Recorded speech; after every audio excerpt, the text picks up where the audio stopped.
Welcome to this table read of this episode of Star Trek. We are auditioning new AI actors, who as it turns out do not have a union. We are hopeful that these snazzy high-tech artificial intellects can act as well as they can speak. Each table reading has a different random selection from the auditioning AI actors. If you do not like this performance, you can reload the page for a fresh set of candidates. Let us first go around the table, and allow you to mention which character you are reading. I am reading the part of narrator. I am reading the part of Kirk. I am reading the part of Chekhov. I am reading the part of Spock. I am reading the part of Yola. I am reading the part of Scott. I am reading the part of Gold. I am reading the part of McCoy. I am reading the part of Lars. I am reading the part of Sean. I am reading the part of James. I am reading the part of Tamu. I am reading the part of 1. I am reading the part of TWO. I am reading the part of 3. The Gamesters of Triskelion. Stardate 3211.7. Original airdate 5 Jan 1968. Kirk. Captain's log, Stardate 3211.7. We are entering standard orbit about Gamma 2, an uninhabited planetoid with an automatic communications and astrogation station. Bridge. Kirk. Ensign Chekhov, Lieutenant Uhura, and I will beam down and make a routine check of its facilities. Chekhov. Standard orbit, Captain. Kirk. Good. Mind the store, Mr. Spock. Spock. Acknowledged, Captain. Kirk. Lieutenant Uhura, let's go. Uhura. Yes, sir. Transporter room. Kirk. Energize, Scotty. Scott. Aye, Captain. But before he can touch the controls, the landing party vanish abruptly. Combat area. The three appear lying on the ground, on a decorated surface. There are iron railings around a vaguely triangular area, and 3 benches, one on each side. Chekhov. Captain, what happened? Kirk. It must be a transporter malfunction. Chekhov. That was a rough trip. Kirk. This isn't Gamma 2. Look at the color of that sky. It's green. Uhura. This is the craziest landing pad I've ever seen. Kirk. That's a trinary sun. Transporter room. Scott. Scott to bridge. Bridge. Spock. Spock here. Transporter room. Scott. Mr. Spock, the captain, Lieutenant Uhura, and Chekhov may vanished. They got onto the transporter platform and they just vanished. Bridge. Spock. I presume you mean they vanished in a manner not consistent with the usual workings of the transporter, Mr. Scott. Transporter room. Scott. Aye, of course I mean that. You think I'd call if they just beamed down? Bridge. Spock. Have you reversed controls? Transporter room. Scott. I made all the proper checks. There was nothing. There was no flash of light, nothing. They were gone. Bridge. Spock. Power surge. Transporter room. Scott. Not down here. All the dials were right and the transporter was functioning perfectly. Bridge. Spock. Recheck your equipment, Mr. Scott. I'll scan for them on the planet's surface. Spock out. Combat area. Chekhov. But Captain, if we're not on Gam 2, then where are we? Kirk. That's what I'd like to know. Kirk to Enterprise. Kirk to Enterprise. Dead. Chekhov. Mine, too. Uhura. Captain, look. People are approaching them. One big guy in a fur, with teeth that hold his mouth open, another male with a knife, a female in pink carrying a lance-like weapon, and another in silver with green hair. Kirk. Faces on stone. Fire. Nothing happens. Kirk. Hand to hand. The men go one-on-one, while Uhura has to deal with both women simultaneously. They are not fairly matched. Chekhov cannot handle the giant, and Uhura quickly gives up. Only Kirk acquits himself well against the normal male, until green hair intervenes with her weapon. Kirk. Captain's log, Stardate 3211.8. While beaming down from the Enterprise to inspect facilities on Gamma 2, the normal transporter sequence has been interrupted, and we find ourselves on a strange and hostile planet, surrounded by creatures belonging to races scattered all through the galaxy. Combat area. A thin bald male in a long black cloak pops into the scene. Jolt. Excellent, Captain Kirk. Although we expected strength and competitive spirit, we are greatly pleased. Kirk. Either of you hurt? Uhura. I don't think so, Captain. Check on. Nobody's hurt, Captain, yet. Jolt. Admirable, check on. Admirable. You also, Uhura. Your spirit is as great as the captain's. I can see you all will prove invaluable here. I am Jolt, Master Thrall of the planet Triskelion. I have been sent to welcome you. Cell.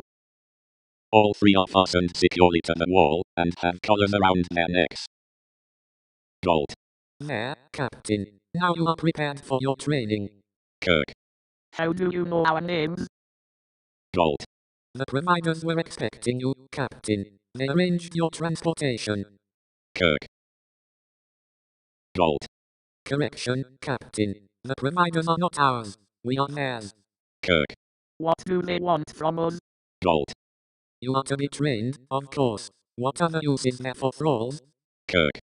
Thralls? You must be mistaken. We're officers of a United Spaceship on Federation business. Jolt.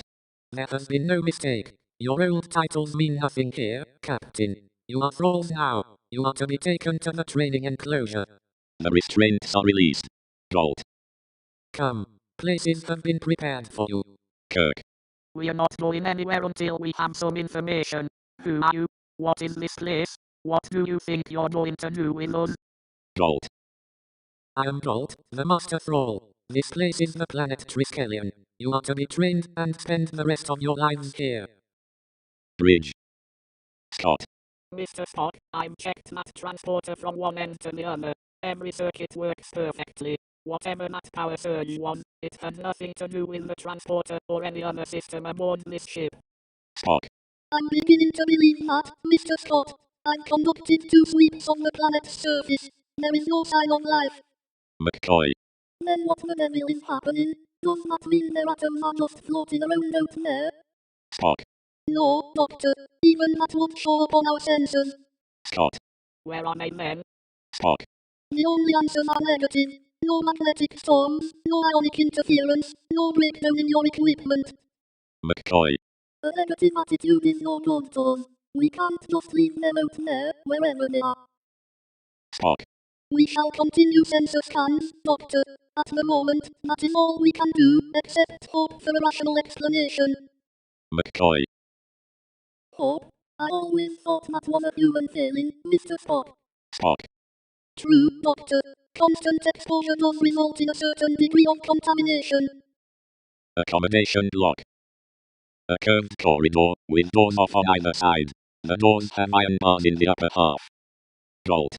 These are your quarters. Open, thralls.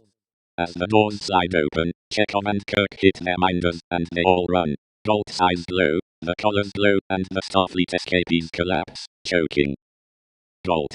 That was foolish, Captain. Escape is quite impossible, as demonstrated by your collars of obedience. Return to your quarters. They do, and they are left alone. Bridge. Spock. They are not within the confines of this solar system. McCoy. It's been nearly an hour. Can people live that long as disassembled atoms in a transporter beam? Spock. I have never heard of a study being done, but it would be a fascinating project. McCoy. Fascinating. Most people are friends of ours out there, if they are still alive. Spock. Precisely. McCoy. The odds are not good. Spock. No, I would say approximately 400. McCoy. Don't quote odds, and don't give me any more dispassionate logic, Mr. Spock. Just keep looking for them. Spock. I would welcome a suggestion, Doctor, even an emotional one, as to where to look. McCoy. First time you've ever asked me for anything, and it has to be an occasion like this. Accommodation block. Chekhov. Captain, the Enterprise. They will be trying to find us, won't they? Uhura. Kirk. This system's star is a trinary. Limits it a bit, but we're a long way from the Enterprise, if we're in the same dimension. The mail goes to Uhura's cell with a tray. Lars. I am your real thrall. I am called Lars. Kirk. What do you want from her? Lars. That is not your concern. Your real thralls will attend you presently. He opens Uhura's door and goes in. Lars. There is little time. Uhura. What are you doing? Get out. Lars. I have been selected for you. The shadow play tells all we need to know. And the screams. Kirk. Lieutenant, are you alright? Uhura. Lieutenant. Lieutenant, are you alright? Lieutenant, answer me. Lieutenant. What's happening to Lieutenant Uhura? Lieutenant, are you alright? Lars. It is not allowed to refuse selection. He leaves. Uhura's clothes are intact. To Kirk. Shana. Step away from the door. She enters with a tray. Shana. Come, it is the nourishment interval. Bridge. Spock. Captain's log, stardate 3259.2. First Officer Spock in command. The captain, Lieutenant Uhura, and Ensign Chekhov have been missing for nearly 2 hours. Computer probability projections are useless due to insufficient data. A woman in gold uniform at Spock's station. Haynes. Mr. Spock, I'm getting a fluctuating energy reading on this hydrogen cloud. It's faint, sir, but it consistently reads an excess of predictable energy level. Spock. Interesting. It seems to be an ionization trail. McCoy. What would account for that, Spock? Spock. Exactly the question I have just fed to the computer, Doctor. And the answer is, nothing known to us would account for it. Scott. Well, the transporter has neither the power nor the range to account for that. Spock. Plot a follow course, Ensign Haynes. Now in Chekhov's seat. Haynes. Aye, sir. McCoy. You're going to leave here without them and run off on some wild goose chase halfway across the galaxy just because you found a discrepancy in a hydrogen cloud? Spock. Doctor, I'm chasing the captain, Lieutenant Uhura, and Ensign Chekhov, not some wild aquatic fowl. This is the only lead we've had. Haynes. Course plotted and laid in, Mr. Spock. 310 Mark 241. Spock. Initiate. Warp Factor 2. Chekhov's cell. The robust woman in pink brings him his tray. She smiles at him. Chekhov. You have been selected for me. Tamun. No, I'm only your drill thrall. I have brought you nourishment. It is a nice name, Chiku. Chekhov. Chekhov. Tamun. Chiku. It is a very nice name. I am called Tamun. Chekhov. Oh, please to know you, miss. Tamun. You are a fine specimen. I like you better than the others. I will instruct you well, so my provider will take you. Chekhov. That's very kind of you, miss, but Tamun. If my provider is pleased, we may even be selected for each other. Kirk's cell. Kirk. I didn't realize I was so hungry. Whatever you call this, it is very good. Shana. It is nourishment. We call it that. Kirk. Nourishment. That's very practical. What do you call this color? Shana. It is a sign of our provider. By the color of the lights it can be known who holds us. When you are vended, you will also have a color. Kirk. Vended. You mean bought, sold. Shana. When you are developed, the provider who offers the most quacklu puts his color on us. Kirk. Our race has another name for it. Slavery. This color of obedience is not the only one who can operate it. Shana. It is owned to warn and punish. Kirk. How does he work it? Shana. It is not permitted to talk of that. Kirk. Will you provide all my nourishment? Shana. Of course, I am your drill thrall. I will train you well. Kirk. Yes, I'm sure you will. I must say, I've never seen a top sergeant who looked like you. Shana. What does that mean? Kirk. It means you're a very beautiful woman. Shana. What is beautiful? Kirk. You mean nobody's ever told you that before? Well, beautiful is beautiful. He holds up the tray so she can see her reflection. Kirk. That's beautiful. Shana, where were you born? Shana. Born, I have been here always. Kirk. Your parents. Where are they? Your mother and father. Shana. She who bore me was killed in a freestyle match. Kirk. Freestyle. Shana. You will learn all these things. Kirk. Lars and Chekhov's drill thrall. They weren't born here. Where do they come from? Shana. It is not permitted. A gun sounds and a red light flashes. Shana. The exercise interval. This is your training harness. Put it on. Bridge. McCoy. This is ridiculous. There's nothing out there. Nothing at all. Scott. We certainly seem to be heading into an empty sector. Spock. Projecting back along the path of ionization, the nearest system is M24 Alpha. Scott. That must be 2 dozen light years away. Spock. 11.630. McCoy. Are you suggesting that we could have transported over a distance of? You're out of your Vulcan mind, Spock. Spock. I'm suggesting nothing, Doctor. I am merely pursuing the only logical course available to us. Training area. The three are learning how to fight with the long poles with the curved hook on one end and grapple on the other. Jolt enters with another thrall, his hands tied behind him. Jolt. Hold. This thrall was slow in obeying a command. For his punishment, he will be practice target. As you charge, you will strike the practice target when you pass. You begin, Uhura. Uhura. No.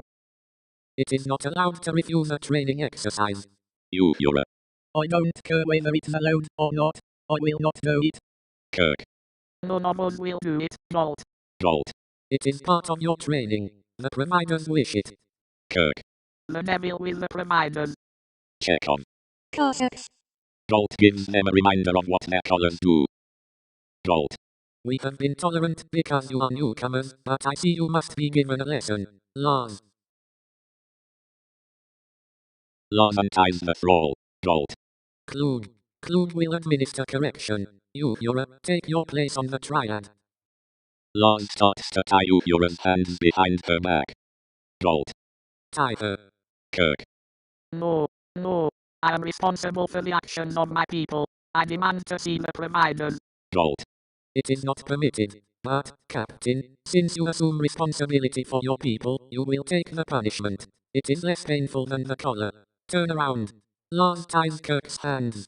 Captain, you will be practice target. It is a shame to lose you, Captain, but it is worth it as an example to the others. Kirk. Captain's log, supplemental. Stardate, unknown.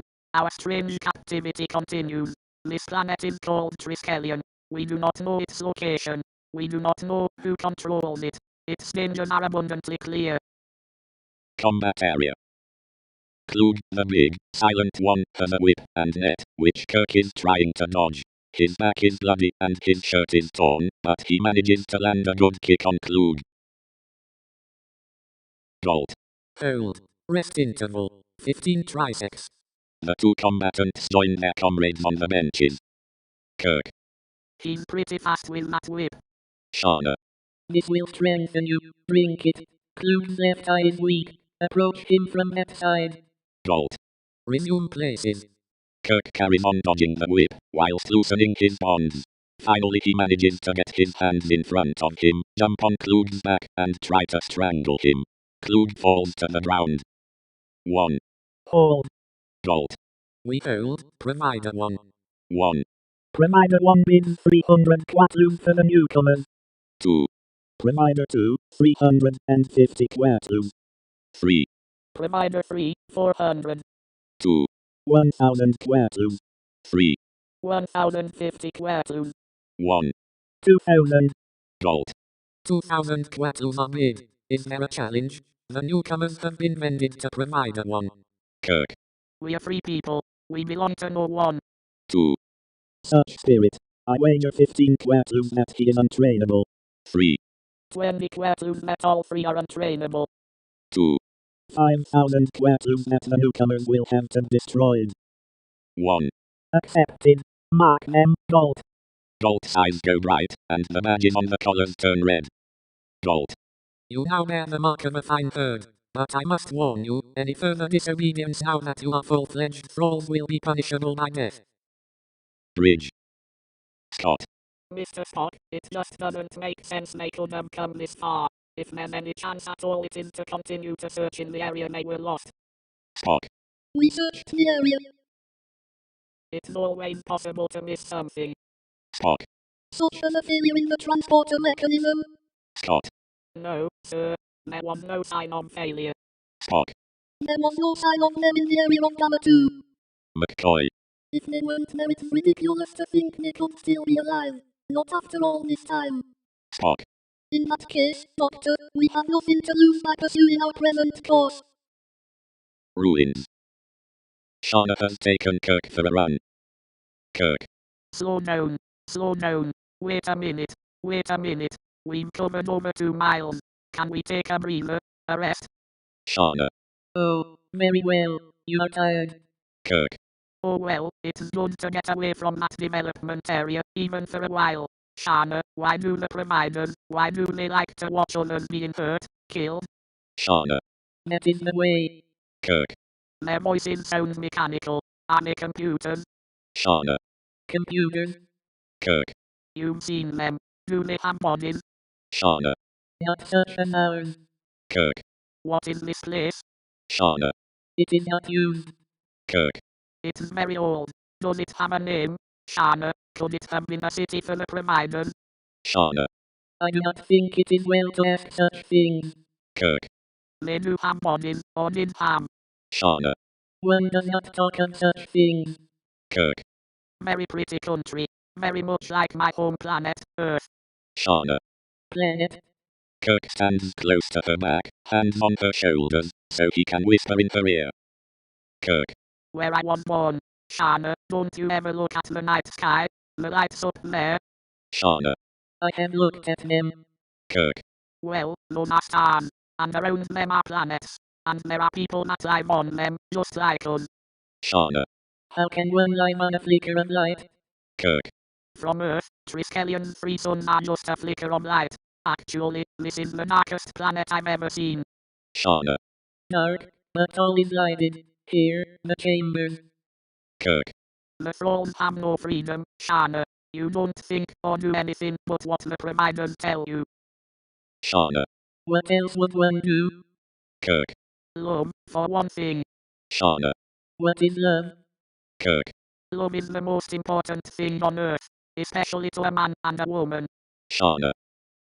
We, too, have mates. When it is time to increase the herd, my provider will select one for me. Kirk. On Earth, we select our own mate. Someone we care for. On Earth, men and women live together, help each other, make each other happy. Shauna. I do not think your words are allowed. Kirk. Alright, alright. Tell me about the providers. What do they look like? Where do they live? Shauna. Her collar lights up, and Kirk holds her tight while she writhes in pain. Kirk. Stop it. Stop it. I'm responsible. I made her talk. Stop it. You're killing her. She did nothing wrong. It was my fault. If you want to punish someone, punish me. Please. 1. Is that what you humans call compassion? It is interesting, but it has no value here. You present many interesting aspects, Captain, but you must learn obedience. Then you will be an excellent thrall. Shauna's collar stops glowing. Kirk. It's alright. It's alright. You can stop crying now, Shana. It's alright. Shauna. You risked bringing their anger on yourself. Why did you do it? Kirk. It's the custom of my people to help one another when we're in trouble. He kisses her. Shauna. And this, is this also helping? Kirk. You could call it that. Shauna. Please, help me once again. Another kiss. Shauna. I did not know it could be like this between people. Is it always so in the place you come from? Bolt popping out of thin air. Bolt. Captain, you do indeed present many surprises. Because you have amused the providers, there will be no punishment. Return to your quarters. Bridge. Spock. Mr. Scott, can we manage anything faster than warp 6? Scott. It's my opinion that we've gone too far as it is, sir. McCoy. He's right, Spock. We've lost Jim and the others on Gamma 2. Now you've dragged us a dozen light years on some wild hunch, Matt. Spock. Doctor, I do not respond to hunches. No transporter malfunction was responsible for the disappearance. They were not within the Gamma system. A focus beam of extremely high intensity light was directed into the Gamma system from the trinary system we are now approaching. No known natural phenomena could have caused that beam. Does that clarify the situation? McCoy. No, it doesn't. It's still a fancy way of saying that you're playing a hunch well. My hunch is that we're back on Gamma 2 dead or alive and I still want another search. Scott. Dr. McCoy speaks for me, too, sir. Spock. I see. Gentlemen, I am in command of this vessel, and we shall continue on our present course, unless it is your intention to declare a mutiny. Scott. Mr. Spock. McCoy. Who said anything about a mutiny, you stubborn, pointy-eared? Alright, if we don't find them here, do we still have another search on Gamma 2? Spock. Agreed. Mr. Scott, could you manage Warp 7? Scott. I would be more than content to do so, sir, and maybe a wee bit more. Spock. Ensign, Warp 7. Kirk's cell. Shauna brings a nourishment tray. Kirk. You're disturbed about what happened today. Shauna. Yes, you have made me feel strange. If it were allowed, I would ask that you have another drill throw. Kirk. I wouldn't like that, Shana. I wouldn't like that at all. He kisses her, then punches her to knock her out. Kirk. I'm sorry, Shana. Kirk takes the magnetic key and unlocks his door. Accommodation area. Kirk opens Chekhov's cell. Tamun is bound and gagged. Chekhov. This is going to kill our romance. They let Uhura out. Kirk. What about Lan? Uhura. He's going to report me. I said I didn't like the phone. Kirk. I think Bolt is the only one who controls Lincoln. If we can find the phaser that I threw at Lan, we can use the circuits to short out Lincoln. Chekhov. Captain. Combat area. Bolt appears, and punishment is administered. 1. Only a reminder. You Earth people are most unusual, most stimulating. Bridge. Haynes. Standard orbit. Spock. Sensors indicate only one concentration of life forms on the planet, on the lower hemisphere. Humanoid readings. McCoy. Well, at least that gives our landing force a starting point. Spock. There will be no landing force, Doctor. Assuming the captain and the others are still alive, it would be unwise to endanger them by beaming down a large contingent. McCoy. Well, we're not going to leave them there while we just sit and wait. Spock. Interesting. No power source. It may be shielded. McCoy. And it may be just a wild goose chase like we've been telling you. Spock. I shall beam down, Doctor. If I am unable to communicate, a landing party may be necessary. McCoy. Well, Mr. Spock, if you're going into the lion's den, you'll need a medical officer. Spock. Daniel, as I recall, had only his face. But I welcome your company, Doctor. Mr. Scott, you'll be in command. Scott. Aye, sir. But the turbolift doors shut before Spock and McCoy can leave the bridge, and the lights start flashing. 1. No, Mr. Spock, you will not leave the ship. Combat area. 1. None of your control systems will operate. McCoy. What the devil's going on? Kirk. Spock. Spock. Bridge. Kirk. Spock. Combat area. Kirk. Welcome to Triskelion, gentlemen. Bridge. Kirk. I know it must be obvious to you that you have been expected. Scott. What the voice said was true, sir. Nothing is functioning. 1. Commendations, gentlemen. Your ingenuity in discovering the whereabouts of your companions is noteworthy. Kirk. What you're hearing, gentlemen, is a provider.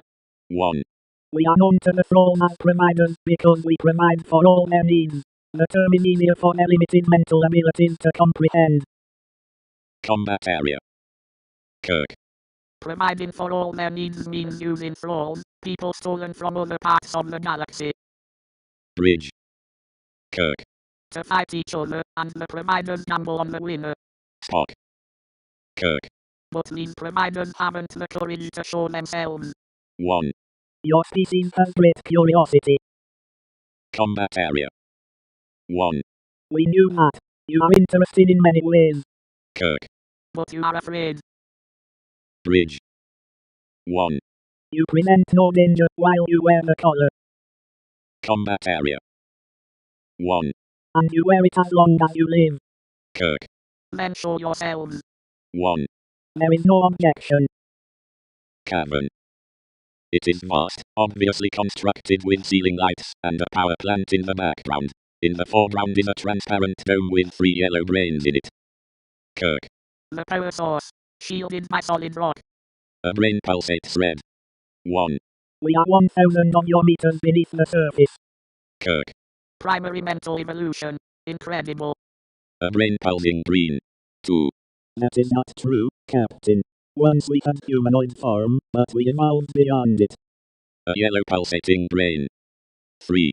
Through the honor of devoting ourselves exclusively to intellectual pursuits, we became the physical simple, mental superior creatures you see before you. Kirk. A species that enslaves other beings is hardly superior, mentally or otherwise. 1. The thralls are necessary to the games. We have found athletic competition our only challenge, the only thing which furnishes us with purpose. Kirk. It's an unproductive purpose, unworthy of your intellect. 1. We use only inferior beings. Kirk. We have found that all life forms in the galaxy are capable of superior development. Perhaps you're not as evolved as you believe. 3. An interesting speculation, Captain. You and your people are most challenging. 2. Yes, most challenging. It was hoped that such new blood would stimulate our stock of thralls. How unfortunate that you must be destroyed. Kirk. Our destruction will result only in your own. You may control the Enterprise, but you cannot match the force of the entire Federation. 1. Your ship will be destroyed by a magnetic storm. No communications with your base will be possible. Your fate will remain a mystery to your people. Kirk. And you call yourselves superior. You're murderers without the spirit to really wager for the lives you take. 1. Wager, explain yourself, Captain. Kirk. My people pride themselves on being the greatest, most successful gamblers in the universe. We compete for everything. Power, fame, women, everything we desire, and it is our nature to win. And for proof, I offer you our exploration of this galaxy. 3. We are aware of your competitive abilities, Captain. Kirk.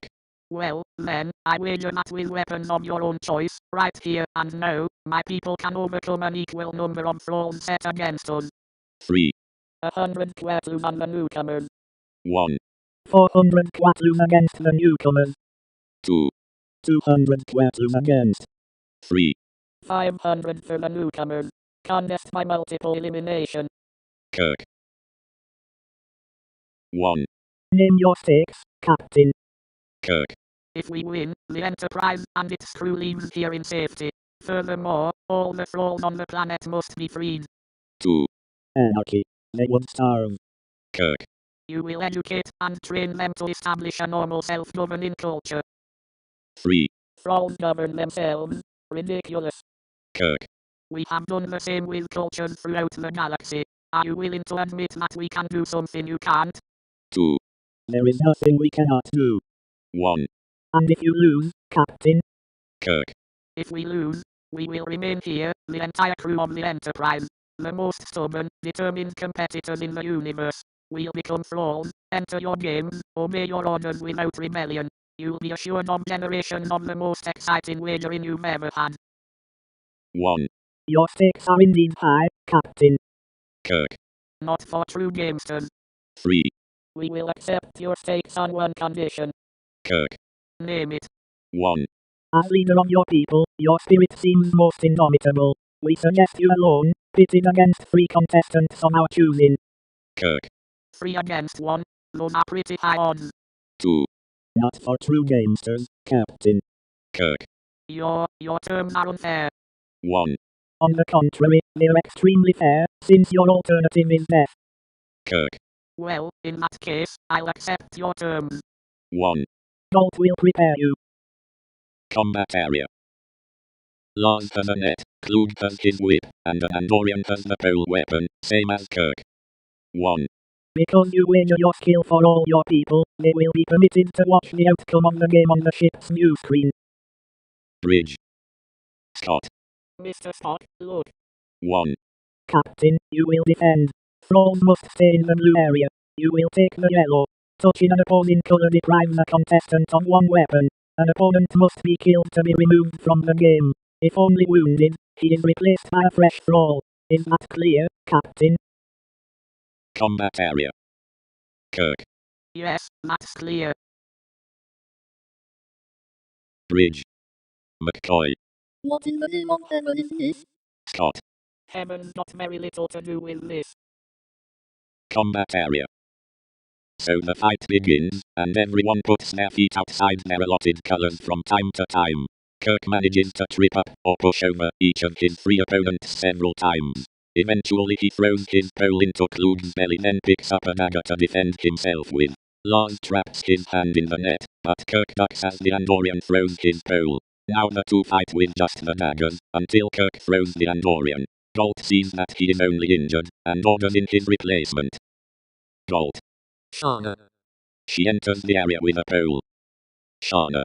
You lied. Everything you said. She trips him, but he grabs the pole and pulls her down to the point of his dagger. They both hesitate, break free, and she gets him at her mercy. Again there is hesitation, so Kirk uses his legs to grab her and this time puts the blade firmly to her throat. Shana. The thralls surrender. Kirk lets her go. 1. They come off easily. Kirk. The thralls will be trained. 1. They will be trained. We have said it. Kirk. I think you'll find it a much more exciting game than the one you've been playing. I'm sorry, Shana. I didn't lie. I did what was necessary. Someday, I hope you'll understand. Shana. I understand a little. You will leave us now. Kirk. Yes, Shana. To go back to the lights in the sky.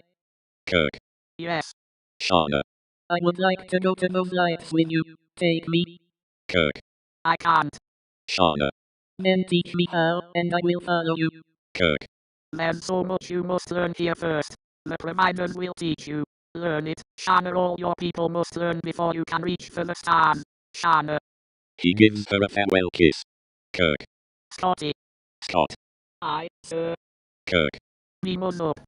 They disappear in a twinkle. Shana. Goodbye, Jim Kirk. I will learn and watch the lights in the sky and remember.